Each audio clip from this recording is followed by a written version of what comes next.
Élèves de terminale S, bonjour. Troisième partie de la leçon sur les lois de Newton. Nous nous intéressons maintenant à la deuxième loi que nous énonçons et que nous appliquons au cas d'un projectile lancé dans le champ de pesanteur uniforme G. Nous avons gardé la deuxième loi pour la fin, car c'est la plus importante et la plus intéressante. La voici. Dans un référentiel galiléen, la somme vectorielle des forces extérieures qui agissent sur le système est égale à la dérivée par rapport au temps du vecteur quantité de mouvement du système. Nous savons que le vecteur quantité de mouvement P est égal à mv, la masse du système multipliée par le vecteur vitesse du système, et nous reconnaissons ici la dérivée par rapport au temps d'un produit, donc c'est la forme uv', et donc nous trouvons u'v plus uv', c'est-à-dire dm sur dt v plus m dv sur dt. Comment s'écrit la deuxième loi si la masse du système est constante? Si la masse du système est constante, alors le terme dm sur dt, la dérivée d'une constante par rapport au temps, est nul. Dans notre expression, ce terme disparaît et donc nous obtenons une forme plus simple qui est somme des forces extérieures égale m dv sur dt. Oui, mais la dérivée par rapport au temps du vecteur vitesse, c'est le vecteur accélération. Et donc voici la forme de la deuxième loi de Newton qu'on rencontre le plus souvent parce que le plus souvent, la masse du système est constante. Mais, rappelez-vous, la deuxième loi de Newton, c'est somme des forces extérieures égale dérivée par rapport au temps du vecteur quantité de mouvement. Ça, c'est déjà un cas particulier. Nous étudions le mouvement dans un champ de pesanteur uniforme.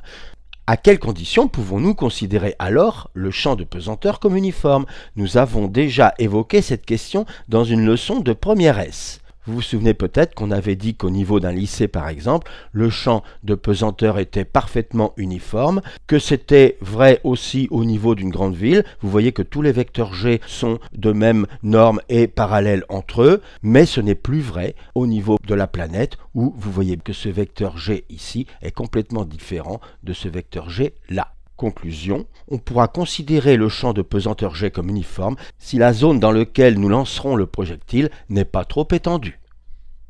Mouvement d'un projectile dans un champ de pesanteur uniforme. Vous voyez par exemple que dans chaque cas, nous lançons un objet depuis un point M0 avec une vitesse V0. Même chose, point M0, vitesse V0 et même chose. Et puis regardez, voilà, au ralenti. Vous voyez, on a lancé du point M0 avec la vitesse V0.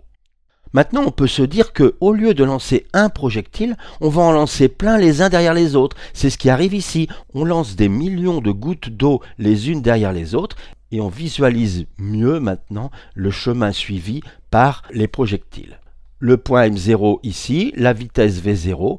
Nous aurons besoin de l'angle alpha qui est défini comme l'angle entre l'horizontale et le vecteur V0. De plus, nous définissons le plan vertical qui contient V0. Bien entendu, on aurait pu faire la même chose ailleurs, comme par exemple ici.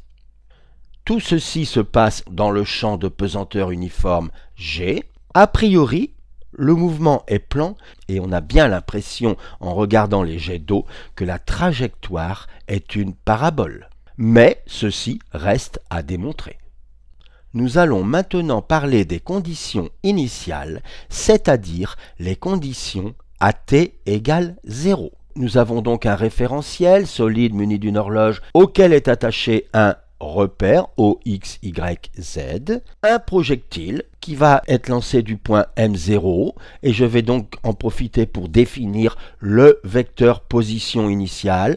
Le voici, le vecteur OM0. Ce vecteur OM0, que je peux noter aussi OM de 0, c'est-à-dire le vecteur position à l'instant t égale 0, a pour composante x0, y0, z0. Je vais m'intéresser maintenant au vecteur vitesse initiale, c'est-à-dire le vecteur V0, que je peux noter aussi vecteur V de 0 égale vecteur V à t égale 0. Il a pour composante V0x, V0y, V0z. Tout ceci se passe dans le champ de pesanteur uniforme G. Voici donc la trajectoire suivie par le projectile à l'instant t égale 0, lancé avec la vitesse V0. Pour simplifier les calculs, on va choisir le plan Y au Z comme plan du mouvement puisqu'on suppose que le mouvement est plan. Et on choisit la position initiale comme origine du repère, donc le point O. On n'oublie pas l'angle alpha entre V0 et l'horizontale. Du fait, x0, y0, z0 valent 0, 0, 0. Voilà le vecteur position à l'instant t égale 0 et le vecteur vitesse à l'instant t égale 0. Puisque tout se passe maintenant dans le plan y au z, la composante v0x du vecteur v0 est nulle et nous obtenons ceci.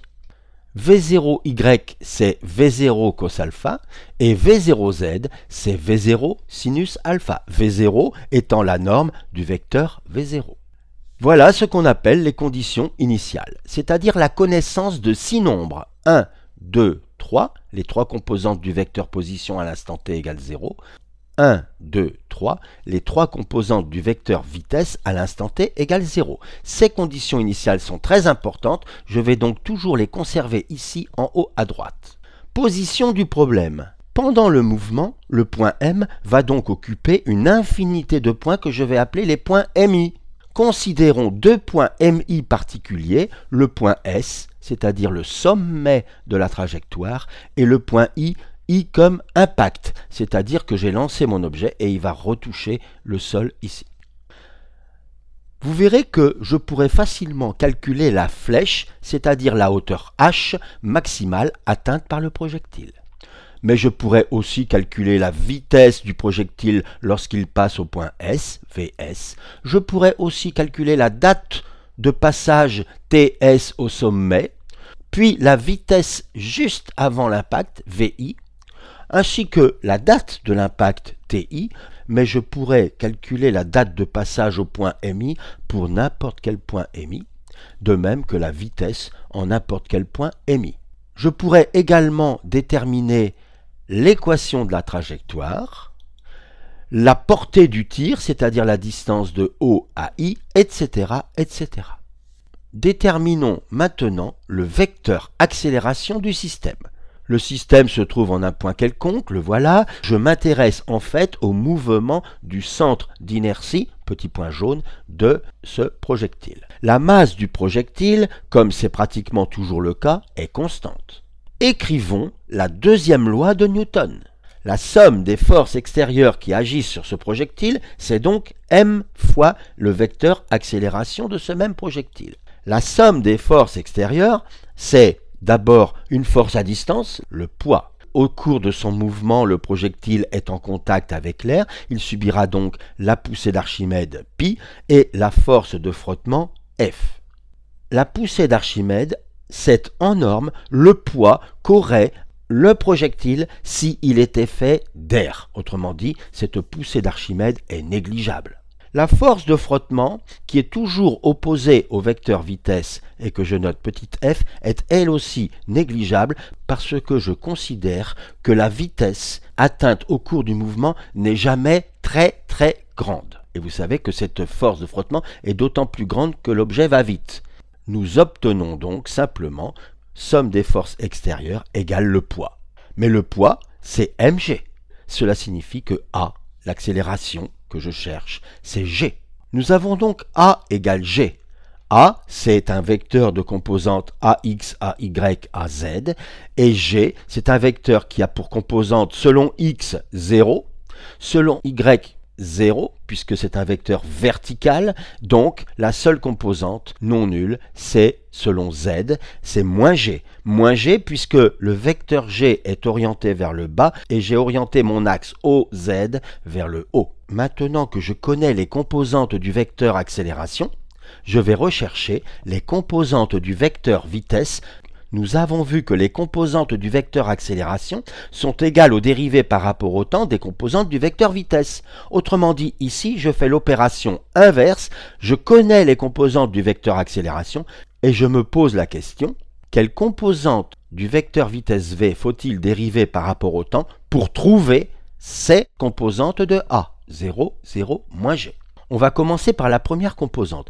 Que faut-il dériver par rapport au temps pour trouver 0? Il faut dériver une constante, que j'appelle C1, puisqu'il y en aura plusieurs. Intéressons-nous maintenant à la deuxième composante du vecteur vitesse. Que faut-il dériver pour trouver 0? Une nouvelle constante que je note, C2. Que faut-il dériver par rapport au temps pour trouver moins g? Moins gt plus une constante. Voilà mon vecteur vitesse, mais je ne le connais pas complètement, car je ne connais pas les constantes C1, C2, C3. Comment vais-je déterminer ces constantes? Tout simplement, je vais utiliser les conditions initiales. Le vecteur v de 0, c'est le vecteur vitesse à l'instant t égale 0. Je vais donc remplacer t par 0 dans l'expression de v de t que je viens d'obtenir. Je vais donc trouver C1, C2 et moins g fois 0, 0, plus C3, C3. Or, je connais le vecteur v de 0, le voilà, condition initiale. Autrement dit, je vais obtenir 0, V0 cos alpha, V0 sinus alpha. Et je connais donc par identification les trois constantes. C1 égale 0, C2 égale V0 cos alpha, C3 égale V0 sinus alpha. Et donc, voilà la version définitive du vecteur vitesse. C1, 0, C2, V0 cos alpha, moins GT, plus C3, V0 sinus alpha. Voilà le vecteur V de t. Nous allons maintenant déterminer le vecteur position OM de t. Nous avons le vecteur V de t, et bien le vecteur OM de t, on fait la même chose, attention, puisque les composantes du vecteur vitesse sont les dérivées par rapport au temps des composantes du vecteur position. Alors, quelles composantes du vecteur position faut-il dériver par rapport au temps pour trouver donc ces composantes de V? La première, c'est 4. V0 cos alpha est une constante, autrement dit, pour trouver la constante V0 cos alpha, il faut dériver V0 cos alpha fois t, plus une constante C5. Que faut-il dériver pour trouver moins GT plus V0 sinus alpha? Il faudra dériver moins 1,5 de GT2 plus V0 sinus alpha t plus constante C6. Voilà donc le vecteur position. Mais je ne le connais pas complètement car je ne connais pas les constantes C4, C5, C6. Mais grâce aux conditions initiales, je vais pouvoir les déterminer. En effet, le vecteur OM de 0, c'est le vecteur OM de t quand t vaut 0. Je remplace t par 0, donc c'est 4, V0 cos alpha fois 0, 0, c'est 5. Moins 1,5 de g fois 0 au carré, 0, plus V0 sinus alpha fois 0, 0, il me reste C6. Or, je connais ce vecteur à l'instant t égale 0, il est là, 0, 0, 0.